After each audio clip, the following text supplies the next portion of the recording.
Hey everybody, so today I'm going to tell you a story about True and Shakespeare, but first I want you to take a look at this panel, okay? See that panel right there? Well, remember that.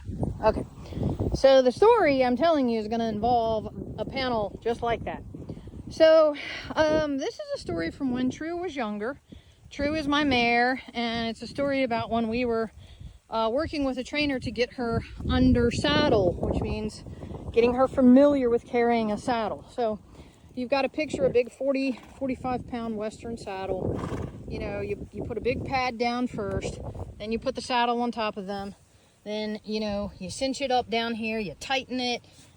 They feel these big clunky stirrups like hanging down here. When they walk, the stirrups hit them in the belly a little bit. It's a very, very, very weird sensation for these horses because they don't understand what in the world you're doing, you know, putting some foreign object on their back. And it feels just very strange to them. So this was like, I don't know, second or third time, I guess, we had a saddle on her, but this was the first time we had the really big saddle on her. We had a smaller, like, kid's saddle on her before, but this was the first time we had the big, heavy Western saddle. So what happened was we went ahead, we put the saddle on her, and my trainer was walking her. We had her on a rope halter, and he was kind of standing in front of her a little bit, like off to the side, like right here, and he was walking forward. And he was entering a round pen. Now, a round pen is several of those panels that I just showed you in an octagonal shape. You know, it's about 60 feet in diameter. Some people do 90 feet in diameter. It just depends on how big you want your round pen. But this particular one, I think, was probably about 60 feet in diameter. So basically, you got a panel, you know, all the way around, and then you have a gate that you can enter in and out of. Well, this particular day, Shakespeare was in the round pen. He was already in the round pen because we were actually going to use Shakespeare to help train True.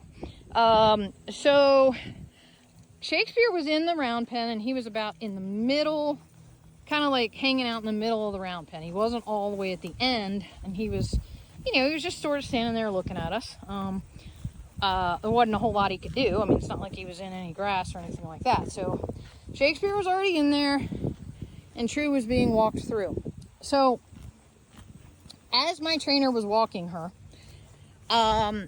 through the gate, somehow, and I don't really understand how it happened, but the right stirrup hooked on that panel, on one of those panels to her right, and it looped inside somehow. Like it got hung up on the there's these little places where you put pins down through, and somehow it hooked on that one particular piece of that panel, and so her right stirrup's hanging down here, and that thing got caught, and it looped up, and then when it did, it literally like attached to the panel, and she was walking forward, and she started dragging the panel with her. So you can imagine at this point, she's got this big heavy thing on her back. She doesn't know what it is, okay? Then something very loud and heavy attaches to her body, in essence. She is moving forward, and then she feels the weight of that saddle pull down even more, because now it's hooked to this huge gate, this huge panel that is also hooked to the entire rest of the round pen. So it's kind of like a domino effect. So not only was she, as she was walking forward, she wasn't just pulling one panel, she was pulling the panel to the right of that panel, and then the panel to the right of that panel. And so it became this like disastrous situation, because I was right behind her, okay, and you know, her saddle's on, my trainer's over there, and she's stuck. She's attached to this panel. The panels all start moving with her, and when they started moving, they're metal, and they rattle, and they make all kinds of noise, and the more noise they made, and the more weight she felt on her. So as she moved forward, the panel bent and moved with her, and then the whole entire round pen started to fold in on itself because she was dragging it. My trainer was in front of her. He was getting run over, essentially, and he was trying to hold her, but it's very hard to hold a charging 1,000-pound animal when he was in a very awkward position, because he was like he was holding the lead rope, and she was just barreling, to get away from all this terrible noise and weight and stress and it was very scary.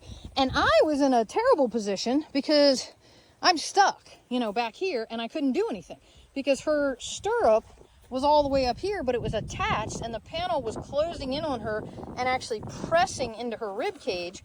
But from my position, I was behind the panel, so I couldn't reach through and disconnect that thing, because I would have been wedged way up in between her body. And if she started kicking, I would have been in a really, really, really just a terrible position. So I couldn't help her. So all I could do was just stand there and watch. And my trainer was trying to hold her and calm her down a little bit. Well, Shakespeare's in the middle of the arena. The middle of the round pen. And you have to imagine, Shakespeare's scene was my trainer's coming at him, True is coming at him, the whole entire round pen is being drug in and closing in on him, making all kinds of crazy racket, and I'm standing on the outside of the round pen. And by this point, I had moved to my right because I was sort of trying to get around the round pen, because I thought, well, I can climb it and maybe jump in and try to help out. So I moved to the right as the round pen is collapsing. Well, Shakespeare, instead of running away, he looked at me and he ran toward me. So essentially he didn't run away from the danger. He ran to the danger. And he was running to me to check in with me. And then he looked back at True and my trainer. And by that time, somehow that the thing had disconnected itself. The stirrup, whatever it was hooked on, it became dislodged. And miraculously, it just kind of popped off, and then they were in the middle of the halfway demolished round pen. And then she was so excited, she kind of bucked. She bucked 2 times. She just kind of rounded up and crow hopped a little bit. Hi, Wyatt. And because she was excited, she was scared, she didn't know what was happening, and all this trauma and noise had just happened. So naturally, she just bucked a little bit, but not badly. She just kind of was oh, I gotta, and she didn't know what to do with her energy. So she bucked straight up in the air, I think 2 times. And then she came back down, and then my trainer just kind of rubbed her and he let her walk around and everything. And then he praised her for being such a good girl. And then Shakespeare came over to her and he checked in with her. And by that time, I came back around and I was able to get in the round pen, and I was able to push it all the way back to where it was supposed to be and, shut the gate and secure her and everything. But, the reason I'm sharing this story is because it's yet again another very, very, I think, fascinating study in, equine intelligence, but also in herd dynamics, because I really believe that if Shakespeare had not been in that round pen to kind of give True some extra confidence and say, hey, I'm here, this is okay, because he immediately went up to her. He checked in with her, and she calmed down the minute he got next to her. She visibly, got calmer, because she was snorting and her eyes were big, and she's, blowing and doing that dragon snort thing, because she was, she was terrified, very, very frightened, understandably so. But then Shakespeare came up to her and he kind of talked to her a little bit, and then noticeably her energy went down. So, what I learned in that was, she's got a really good head on her shoulders. She did not freak out the way she could have freaked out. A lot of young horses, if that had happened to them, it could have been disastrous. They could have got their legs all cut up in that fence line and everything. It could have really, really been bad. Or she could have freaked out and started kicking at us because she was afraid. So I learned that she's got a really good head on her shoulders. But what I also learned was, when I'm working with young horses, I like to have a senior horse near them, because he provides a sense of comfort. He provides a sense of, hey, I'm here, you're okay, do what I tell you to do, don't get excited, I'm here to protect you. See me, I'm not excited, so you shouldn't be excited either.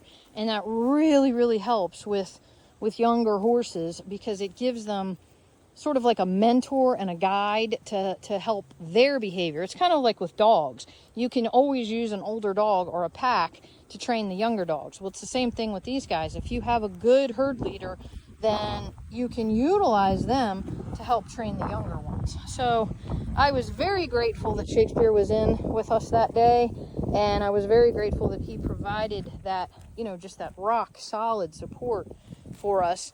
And I found it fascinating that when that whole catastrophe was happening, he came toward me instead of away from me. I mean, a lot of horses, when they see a collapsing and very, very loud, you know, metallic structure collapsing in on them, they would go the other way. It sounded like a whole metallic building was being ripped down. I mean, that's how loud it was. Like if you were to take and demolish an old shed, like a metal shed, that's what it sounded like, because the metal was bending and dragging and creaking, and I mean, it was a crazy scene. But True did very, very well with it, and Shakespeare did great, and we're all here to tell the tale. So I hope you enjoyed that story. And if you have any questions or any comments, you know, certainly leave them for us, because we love the feedback. And I will catch you guys later. Have a great weekend.